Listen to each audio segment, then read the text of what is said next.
All right, ladies and gentlemen, baby faces and heels. We are back at the Wrestling is Bullshit podcast. Here to talk about WWE Unreal, here to talk about ESPN. It's been a very eventful week in terms of the future of WWE programming and where the premium live events will live. And then we're going to get into the upcoming week in the world of professional wrestling. It is just me here today. It's just me, Oos, day one ish. We will have the fellas back here shortly. Unfortunately, they couldn't join me for today's show.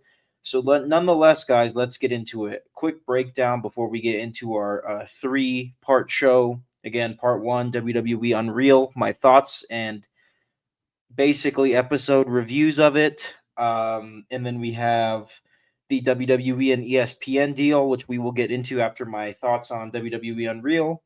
And then we will get into the watch list, which is three humongous shows that I think every wrestling fan should have their eyes on this upcoming week. Let's get with this WWE Unreal stuff. First and foremost, before I get into episode one, there's been a lot of conversations about whether or not this show should exist. And I got to tell you, man, kayfabe has been dead for a very long time. So I don't see the trouble with this show existing. In fact, it's actually been getting a lot of attention from non wrestling fans that I know personally. I've had people come up to me and say, hey, I watched WWE Unreal. It's very interesting. I can understand why you are a wrestling fan. I can see the creative aspect of it that Triple H and Creative Company put into it. So I do think it's a really good thing for this show to exist, especially because kayfabe has been dead for so long now, years and years now, almost a decade, if I'm not mistaken. Nonetheless, WWE Unreal would have been very controversial if it came out 10 years ago. But I don't understand why people are acting like this whole not acknowledging kayfabe is a new thing. It's not. It's been a long time since WWE acted like it was real. They've pulled the curtain back in so many different ways, and I think that this show is a good way for people to familiarize themselves with wrestling if they don't appreciate watching the premium live events. I tried to show my neighbor a premium live event the other day. I tried to show him SummerSlam, and he was like, honestly, dude, like, I don't know if I can get into this. Like, I could see why it's cool. I could see why you like it, and I'm entertained, but I'm not exactly crawling to come back to the next premium live event and watch it with you. And I was like, I respect that. That's all right. Wrestling isn't for everyone. So yeah, but he did enjoy WWE Unreal. He said, I watched WWE Unreal and it was one of the most interesting things I've seen in a long time. So that's for him. And then we can enjoy the premium live events and WWE Unreal if we want to. I enjoy both. Maybe you don't like WWE Unreal as a wrestling fan and you'd rather just stick to the premium live events. That's totally understandable. It's a similar situation with golf, right? Like I'm not out here watching the PGA Tour every weekend or live golf, but I do enjoy watching the Full Swing docu series. Full Swing is very similar to WWE and Real in terms of taking a period of time in a sport like golf or wrestling and making a documentary out of it, showing you the athlete or the sports entertainer or the superstar, what have you. So yeah, similar to my neighbor who didn't enjoy watching SummerSlam enough to want to come back for the next one. He enjoys WWE Unreal. Me, I don't enjoy watching the PGA Tour every weekend, to be honest with you. If it's on at a bar or something, I'll watch it. But otherwise, I stick to Full Swing, and that's how I come to know who is winning these majors and who these golfers are, who these athletes are. Um, so yeah, it's in my mind, it's great to have because it just allows the WWE product, its storylines, its characters, and of course the human beings that portray these characters to entertain people that may not be down with the old fashioned way of consuming WWE content. It's good. It's really fun. Let's get into it, guys. Episode one, we see a lot of good things, right? This episode primarily covers the first Monday Night Raw that happens on Netflix. We see a lot of Rhea Ripley. We get to know who she is and how she feels. I wouldn't have guessed this, but it seems like Rhea Ripley has how do I say it, more anxiety than the average human being. She seems like an anxious human being. Takes one to know one. I personally am an anxious human being, but to kind of see such a star in Rhea Ripley struggle with very human things like anxiety, something that I struggle with, something that I'm sure you struggle with. To see her live with that, and then her music hits and she's Rhea Ripley, really connected me with who she is as an athlete and as a superstar. Really good stuff here. Seeing her almost to the point where she's like, I can't lock in. I know I have a big match tonight against Liv Morgan for the Women's World Championship, first Raw on Netflix, but I can't lock in. And, yeah, I've been there in life personally where you have to lock in, it's time, and you can't find it in yourself to lock in. But you know what? In the episode, Rhea Ripley does end up locking in and having a fantastic match. So yeah, man, I've been in that position in life so many times, and that was so relatable, so freaking cool. Who doesn't love Rhea Ripley as a wrestling character? But now to see the human being behind Rhea Ripley and see her deal with challenges that I deal with every day, that was just next level. That was something unique, right? You get to see CM Punk and Gunta having a chat. CM Punk telling Gunta and Ludwig, like, hey, tell me if the main event sucks tonight. CM Punk and Seth Rollins were the main event of this Raw that WWE Unreal Episode 1 was covering. And he goes up to two respectable fellas, the Ring General Gunta, and then, of course, Ludwig Kaiser. And he says, hey, I want you guys to tell me if it sucks. It's just cool to see CM Punk and Gunther having a chat, especially because they are feuding, or they were feuding for SummerSlam week just last week. So that was super funny to see in episode 1. And then to see CM Punk get his moment, right? This is almost bigger than a premium live event, if you ask me. The first Monday Night Raw on Netflix. And CM Punk is main eventing, and he gets the win here. So Punk gets his moment. And of course, while some may not relate to certain things that CM Punk does and certain things that CM Punk says and the way that all plays out and all that comes with that, you really do get to see a different side of CM Punk. I will go ahead and admit, if you haven't listened to my show very much, that I am not a person that loves CM Punk the way that most people do. And to see a different side of him as he gets this big spotlight in the first Raw on Netflix, which is a big deal. Like I said, potentially just as big or even bigger than a premium live event.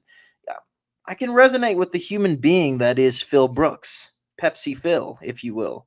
Oh, I did not mean to rhyme. Okay, episode 2.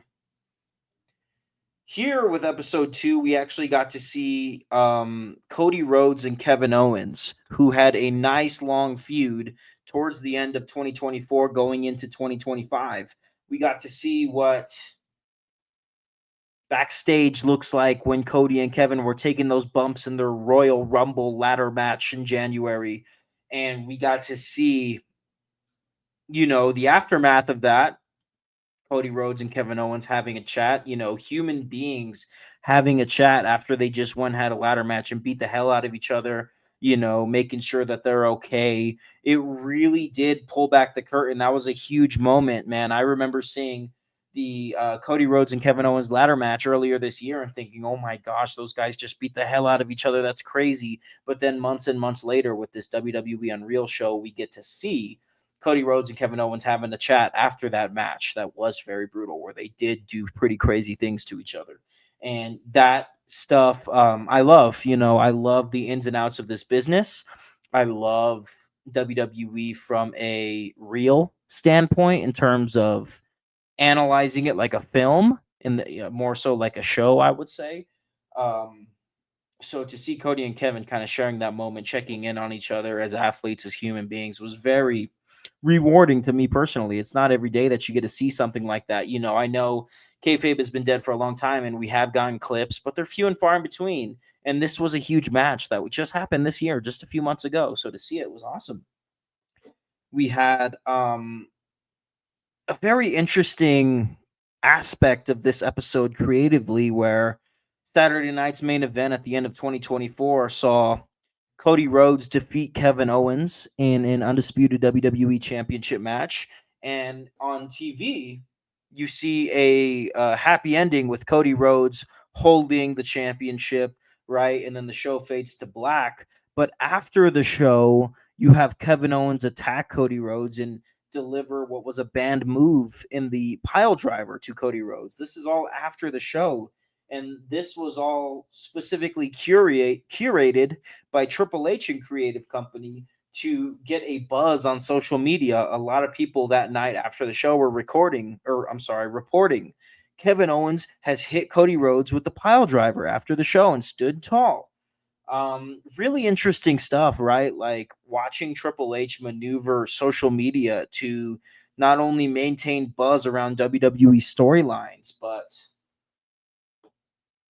keep WWE in the you know eye of the public with social media.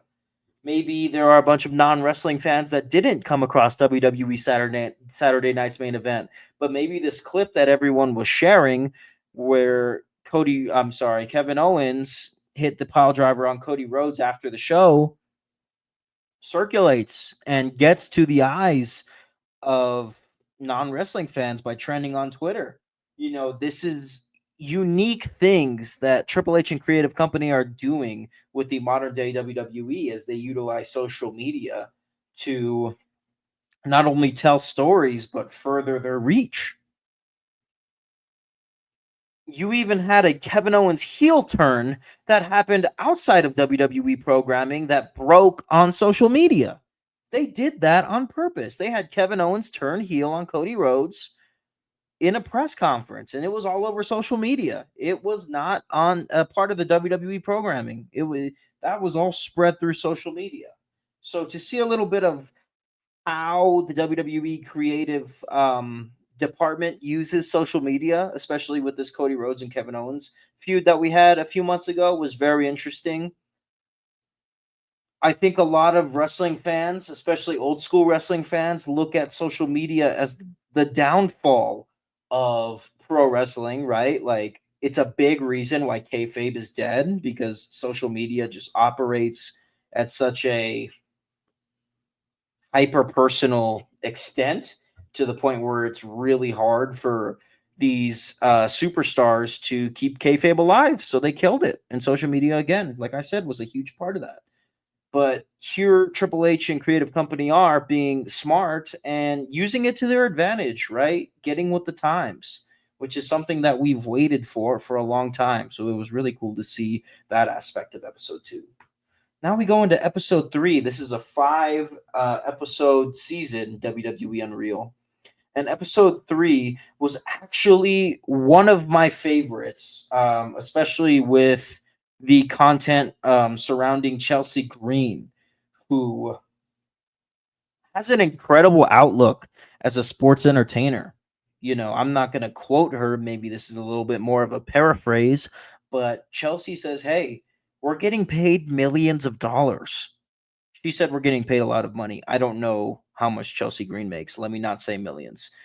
I'm sure it's millions, to be honest with you. We're getting paid a lot of money, is what she says. If they want to pay me a lot of money to look like an asshole on TV, then I'm going to do it and I'm going to have fun. It's not about the wins and losses. It's about your character. It's about facilitating a story, and the story isn't always about you. That's what I got out of Chelsea Green.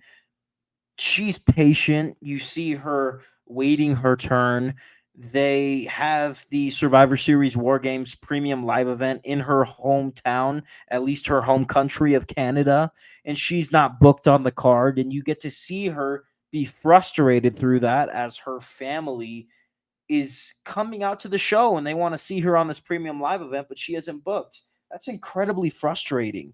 You got to imagine that's incredibly frustrating to see Chelsea Green, somebody with a great work ethic, somebody with a great outlook, a great perspective, and somebody that the fans love.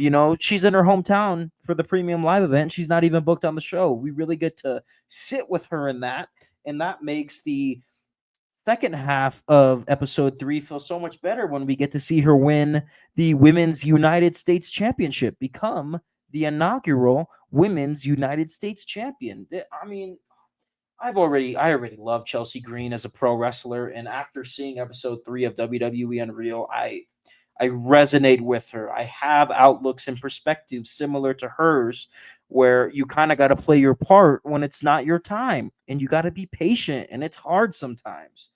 So I just see Chelsea Green being herself and being an incredible human being with a great outlook in the show. And man, give her the title. I'm a huge Chelsea Green fan, even more than I was before I watched episode 3. Super awesome, man. I also enjoyed watching Chelsea Green really fight for what she believed in terms of the finish of the Saturday night's main event match, where did become the inaugural Women's United States Champion. They wanted her to do a leg drop, and that was going to be the finish. But she was like, "Why would I do that? I've never done a leg drop in my career." I don't know if that's what she said, but similar. She just was like, "That's not in my move set. Why would I win this championship with a move that I've never done before? Let me do my finisher, the unpretty her." And she fought for that, fought for that, fought for that. She was patient. They wanted her to test out doing the leg drop in the rehearsal of the match a few hours before the show. And she did what she was asked of her. But at the end of the day, she still fought for what she believed in a pretty respectable way. And she got her moment. She was able to get the 3 count with her own finisher, the unpretty her. And that was really cool. Like I said, Chelsea Green is an amazing human being, and we see that through this show. And that's great. That's what you got to do. Show us the human being. This is not something that I'm able to see on the WWE programming, because she's playing a heel character. She's playing a character, but to see the human being and to see her have such great tact, poise, perspective is very commendable. We also got to see a little bit of Charlotte Flair as well during this episode. We got to see Charlotte fear for her retirement after her injury that she suffered. Was it late 2023, if I'm not mistaken, early 2024? I'm pretty sure it was sometime in 2023. She got very injured and she had to get a surgery done, and she feared for her retirement. She thought she may not bounce back from this. And that's a very real thing. I felt that. I resonated with that as a former athlete that misses their sport every single day. Watching her fear for her retirement was pretty heavy stuff. I definitely felt that. And we also get at the very end of episode 3 the creative discussions that took place for the return of Jade Cargill, right? We saw the creative department of WWE discuss, what are we going to do with this storyline of who attacked Jade Cargill, who put Jade Cargill on the shelf. And all the signs creatively from a story standpoint were pointing to Liv Morgan, which was stated by Michael Hayes, if I'm not mistaken. But they ended up saying, we're going to go with the swerve. We're going to go with Naomi. We're going to pay this off at the Elimination Chamber Premium Live event. We're going to have Jade Cargill make her returning entrance before they seal the chamber and have her beat the piss out of Naomi. And that's what happened. And that was a great moment this year. Having Jade Cargill return and beat the hell out of Naomi while Bianca Belair was locked in the pod of the Elimination Chamber, not being able to do anything, not knowing what was going on, not knowing why Jade Cargill was beating up Naomi. They were all supposed to be friends. That was a very awesome moment. So to see the meeting where they discussed and decided how that was going to go down was very interesting. It's so great to see these minds come together and tell great stories, actually care for telling these great stories. It was very interesting to see. This was a good episode, WWE Unreal. Just having such resonance with the moment that was Jade Cargill's return at Elimination Chamber months ago, and then to see the meeting that went down that ultimately decided how that was going to happen was very cool. Very cool. That's one thing I do want to talk about too, is like if you didn't watch Elimination Chamber this year and you watch episode 3 of WWE Unreal, I don't think it would stick out to you. It'd be like, oh, these guys are just talking about who they're going to book. But because, this is a wrestling podcast and I did watch Elimination Chamber just a few months ago, I remembered how impactful that moment was on the card, Jade Cargill's return, beating up Naomi. Like, I remember, like, oh my gosh, this is crazy. So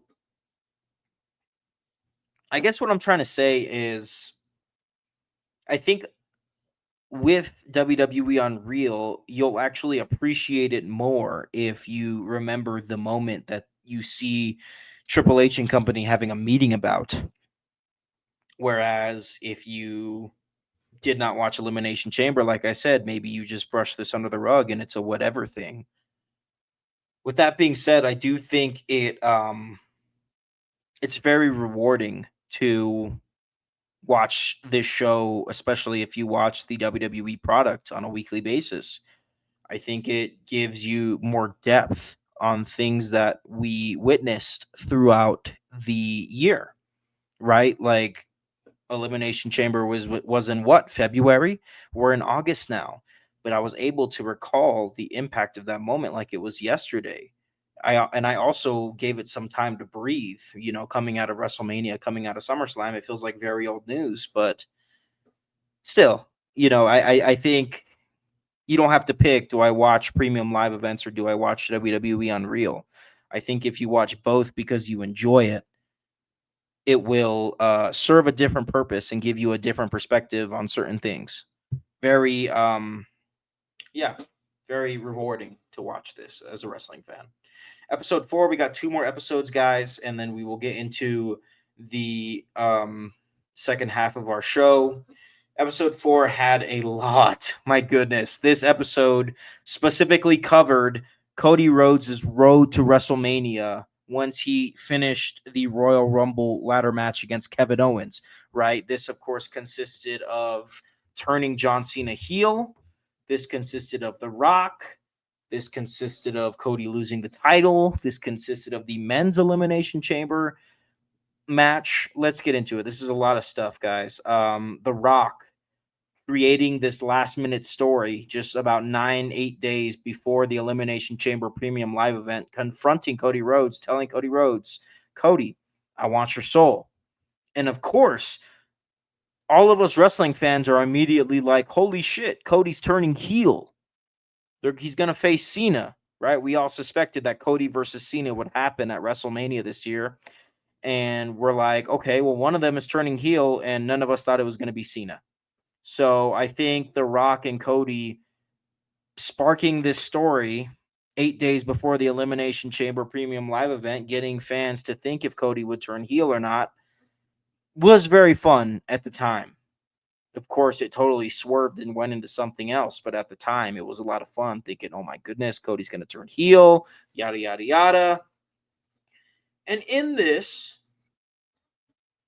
WWE Unreal gives us a little bit of information about the anatomy of a heel, figuratively speaking, of course, what it takes to be a good heel, how a wrestler transforms themselves into a powerful bad guy. And honestly, that is the glue to telling a good story. You need the heel. You need the heel. While the good guy gives you a reason to cheer, the heel brings it all together. So I enjoyed the fact that they really gave us insight on what it means to be a good heel. And I'm sure if you're not familiar with WWE or pro wrestling in general, that little information about being a good heel was very interesting. I mean, I know what it takes to be a good heel, or I know what a good heel needs because I've been watching wrestling for a while. But it was still intriguing to me. It was still intriguing to hear the words come out of Triple H and company's mouths. This is what a good heel is. This is what we strive for. It was very awesome. And then with that being said, we see creative talking about how they're going to end Elimination Chamber. How are they going to end it? What's going to happen? From there, we get this amazing sequence of just a group of 6 people keeping the fact that John Cena was going to turn heel at Elimination Chamber a secret, right? You have The Rock reaching out to Cody. I'm sorry, you have Triple H reaching out to Cody, reaching out to The Rock, reaching out to John Cena, and reaching out to Nick Khan. And nobody else knew. You see Triple H with the headset on directing the cameramen go to this angle. The cameramen don't even know that John Cena is about to turn heel. Triple H is just saying, like, we didn't tell anybody. I just told the cameraman to have this angle when something's about to happen. So that was really interesting. I would have guessed that everybody that was a part of the production crew knew that John Cena was going to turn heel, even if they found out that day. But no, it was Triple H, it was Nick Khan, and it was the people in the ring that knew. That was it. And I thought that was awesome. And I also loved the graphics that this episode featured in terms of portraying how top secret this decision to turn John Cena heel, how it went down essentially, right? Like turning John Cena heel is basically pushing the big red button. And to see these stellar graphics of how Triple H himself navigated this situation, talking to The Rock, talking to Cena, talking to Cody, talking to Nick Khan, it was very interesting, right? Like to see them make such a big decision and see them keep it under wraps. Nobody, and I mean nobody, had any idea that John Cena was going to turn heel going into Elimination Chamber. The world was shocked when it happened. And kudos to Triple H and company for keeping that so private, because it was one of the most fun moments of 2025, probably ever, of being a wrestling fan. It was so fun. They pushed the big red button. They turned Cena heel, the ultimate good guy turning heel in 2025. And to have this documentary show us what that looked like was awesome. We also got to see you know, the participants of the men's elimination chamber match sitting in a circle discussing spots, right? Rollins, Punk, Drew McIntyre, Damian Priest. Seeing these guys in a circle talking like, okay, this is what we're gonna do. This is why we're gonna do it. We gotta hit this cue. We gotta hit that cue. That's really fun. That's really fun, right? With so much animosity and so many people thinking they have an ear to the wall of the WWE backstage area, to see these human beings sit down talking about, this is what my character is going to do, this is how we're going to do it, this is why we're going to do it, see them collaborate as a team, that I love that. That just gives us next level insight on what this art form requires. And it's not really something we see all the time. Wrestlers just, discussing their spots isn't really something we get to see a lot. You would think we get to see it a lot now that kayfabe is dead, but we don't. We also get to see Triple H and The Rock having a conversation, checking up on each other, being genuine human beings to each other. And in my opinion, this really shuts down the rumor that the Triple H and The Rock are butting heads. It doesn't seem like they are. I mean, Triple H comes up, gives The Rock a hug. What's up, brother? How you doing? Oh, good. How are you, man? Like they're not best friends by any means, but they're treating each other well, like genuine human beings as a part of this documentary. Could this be a little fabricated, like they know the camera's there? Yes, but one thing is clear to me is they are on the same page creatively and they are working together. It has come to the attention of the internet wrestling community that The Rock is potentially sabotaging Triple H's creative plans. And I didn't see any of that here. They seem to be working together, working as one. So I really enjoyed seeing that. I really enjoyed stepping back from all the bullshit rumors that we see. So many people trying to be such a backstage presence and report on things that this show kind of reveals are not real. Like, maybe Triple H and The Rock do have a profoundly deep hatred for each other from the past, but I didn't see any of that here. They looked like they were both working towards the same thing together. And guys, I got to tell you, in my mind, that seems closer to reality than all the crap that I hear that is quote unquote news in this community. It was really cool to see that. One more episode, guys, episode 5. Nonetheless, man, episode 3 and 4 were really freaking good for different reasons, for very different reasons. Episode 5 sees Jey Uso, right, the winner of the 2025 Men's Royal Rumble, having the yips, right, like not having good matches on TV, not cutting good promos, having somewhat of an existential crisis as the Royal Rumble winner, not believing in himself in one of the biggest spotlights of his career. Here he is, ready to face Gunta for the World Heavyweight Championship at WrestleMania, and he's botching in his matches and stuttering in his promos. And you see Michael Hayes and Triple H tell him, like, dude, if you don't get it together, we're not going to put the title on you. Which the build in the road to WrestleMania totally was setting up Jey Uso to win the title, which he did win. But just to see the fact that they were addressing his shortcomings in what was supposed to be the biggest spotlight of his career was very interesting. It, of course, played its part in the road to WrestleMania, not only on WWE programming, but within the chatter of the community, as Jey Uso was getting, man, he was getting slandered pretty hard for all of his mistakes during the road to WrestleMania.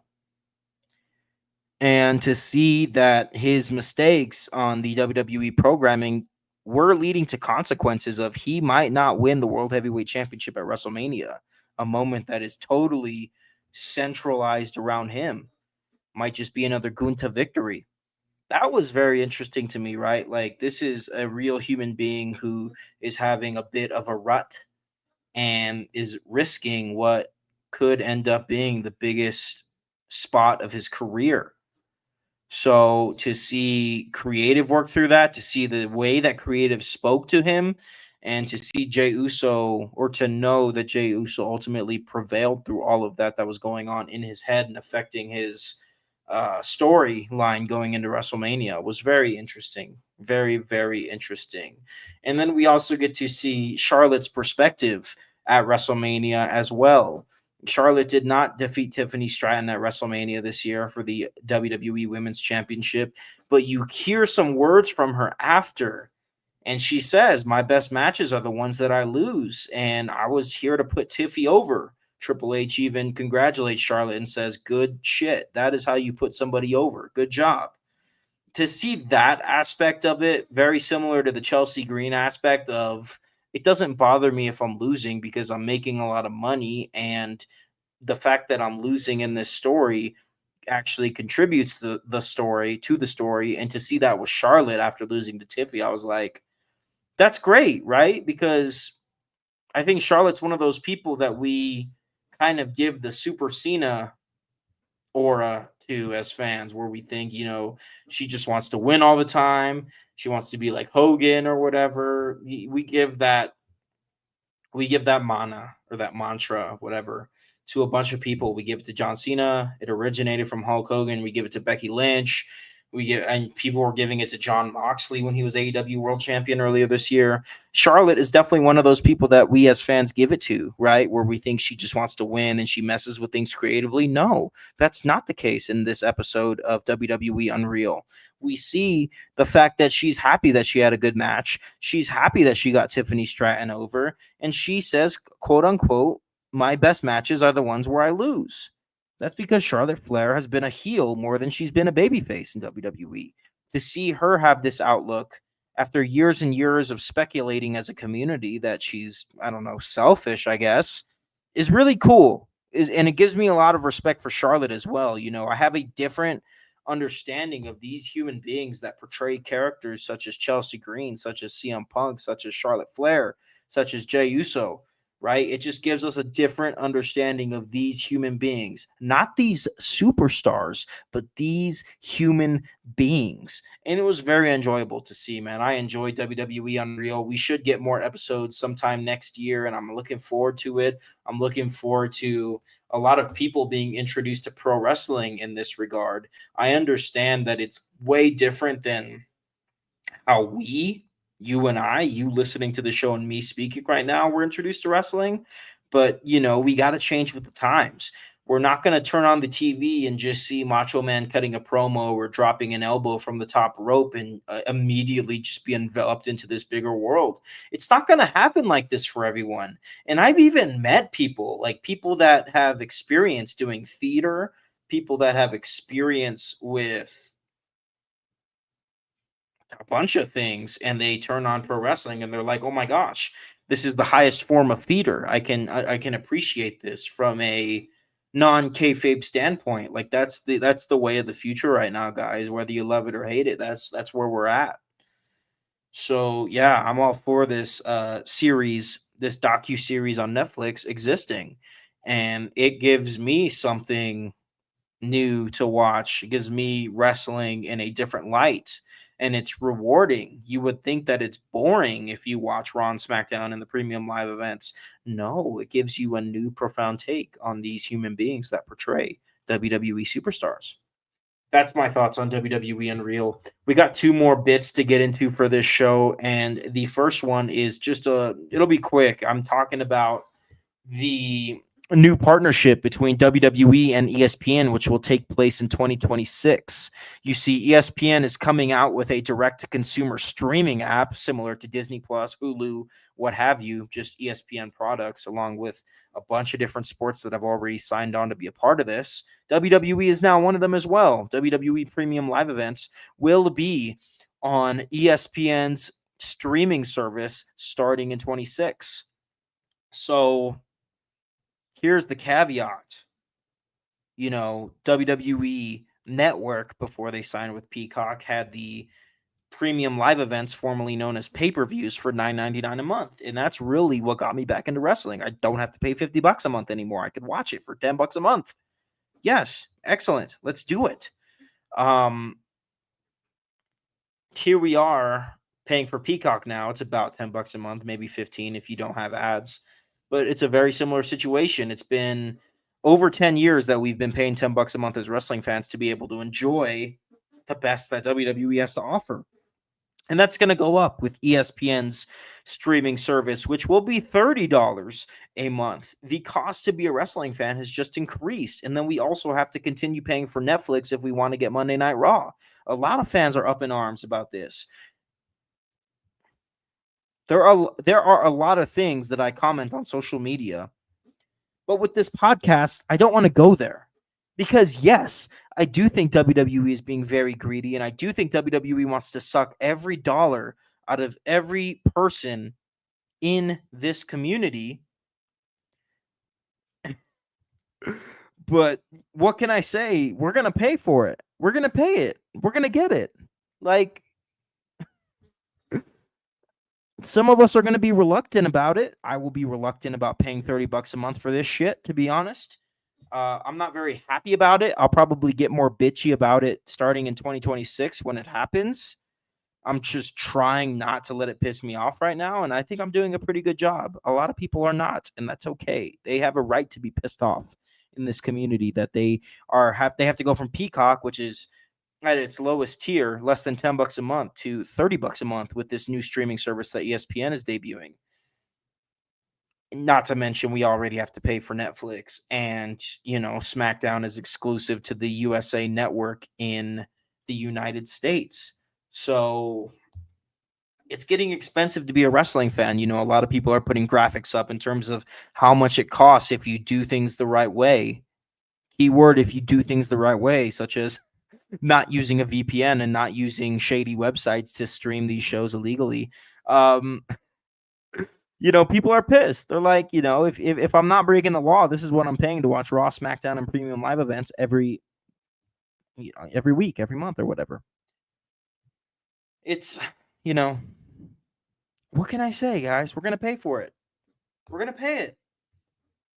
There are people out there that are like, oh, I'm going to pay it because I love WWE. And they talk about it like they're a part of the show, like they play for the team. And then you got guys like me that are well invested and well enveloped in this community and are going to pay it. I'm going to pay the $30 a month. Am I happy that I'm going to pay the $30 a month? No, I'm not. But this is how the world works, guys. These corporations, they're greedy as all hell, and they want every dollar out of every idiot that they can find, like me. I hate to say it, guys, but it's dark. There's no silver lining. I guess the only silver lining is potentially WWE gets, you know, takes it up a notch with their premium live events. I'm not saying that they need to take it up a notch. I've been very entertained with WWE's premium live events. I think it's some of the most entertaining stuff out there right now. Just not even from a wrestling perspective, but from a entertainment perspective. But maybe they find a way creatively. I think they're fully capable of finding a way creatively to take it up a notch. Maybe they do that. And maybe $30 doesn't sound so bad anymore because I feel so damn entertained.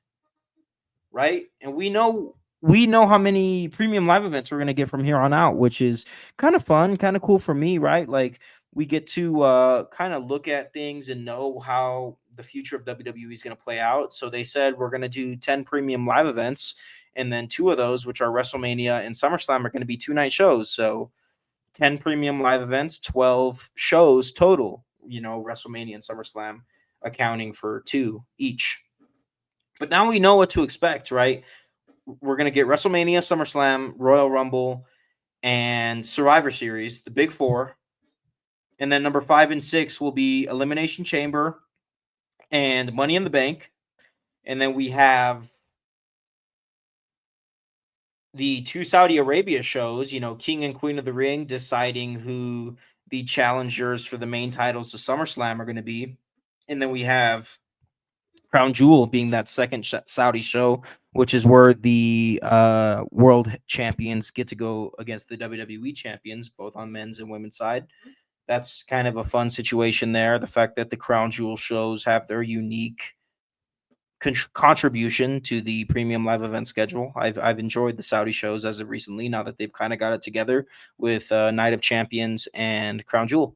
And then last but not least, we'll have our 2 international shows, which are the Clash, right? Whether it's Clash in Paris or what was the other one they did? I can't remember where they went, like Clash in France or something.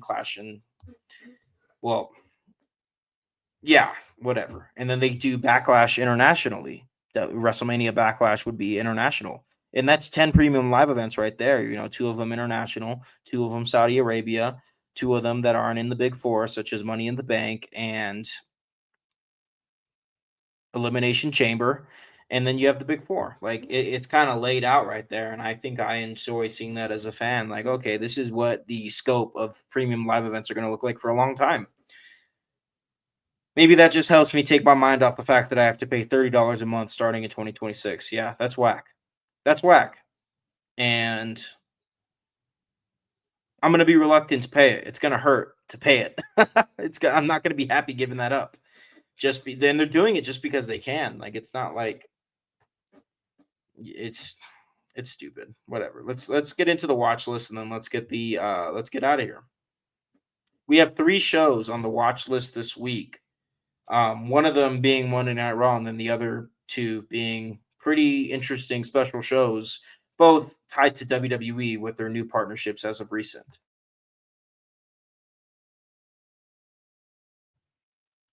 So again, Monday Night Raw, we have Naomi defending the Women's World Championship against Io Sky. So that'll be a very high caliber match happening on Monday Night Raw.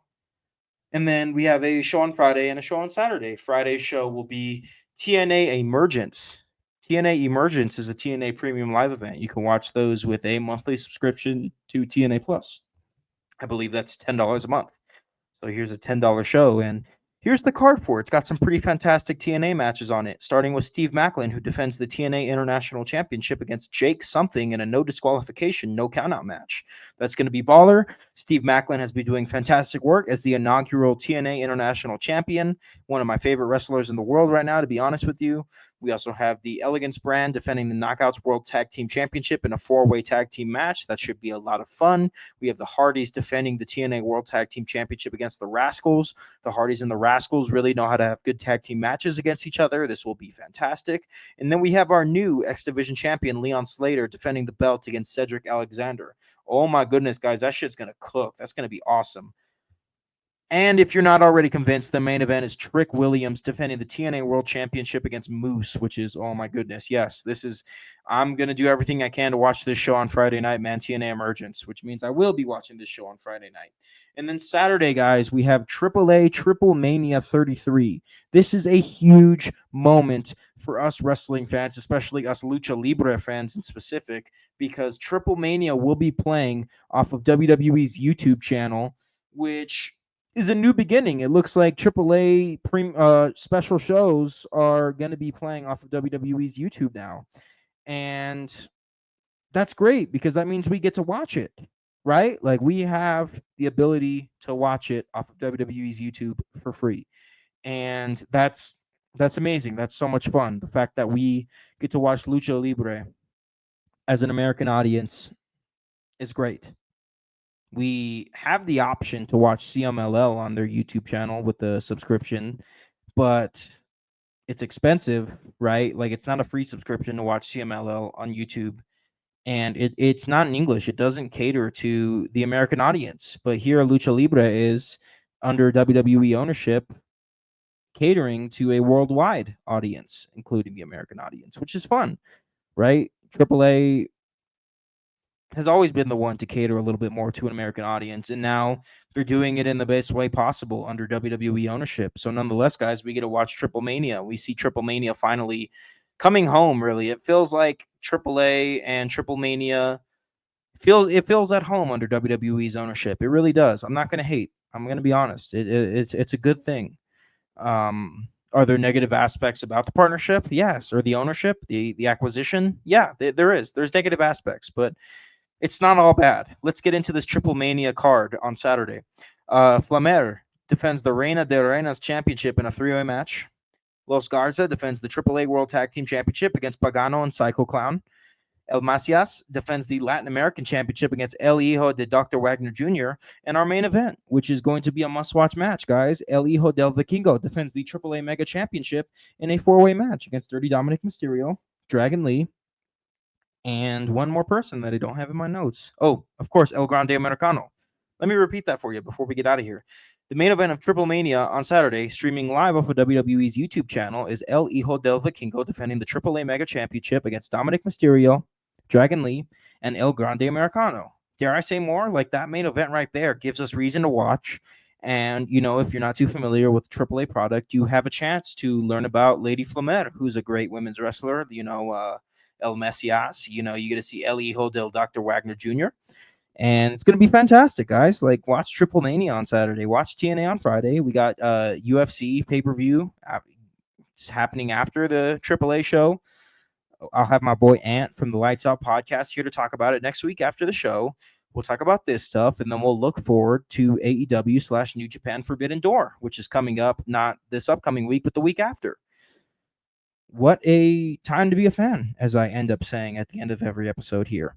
So let's get on out of here, guys. Got you at 50 minutes. I was shooting for 30, but you know I'm a talker. So let's get you out of here, man. Have a good day. Have a good night. You know, be good, be happy. Try your best, and one step at a time.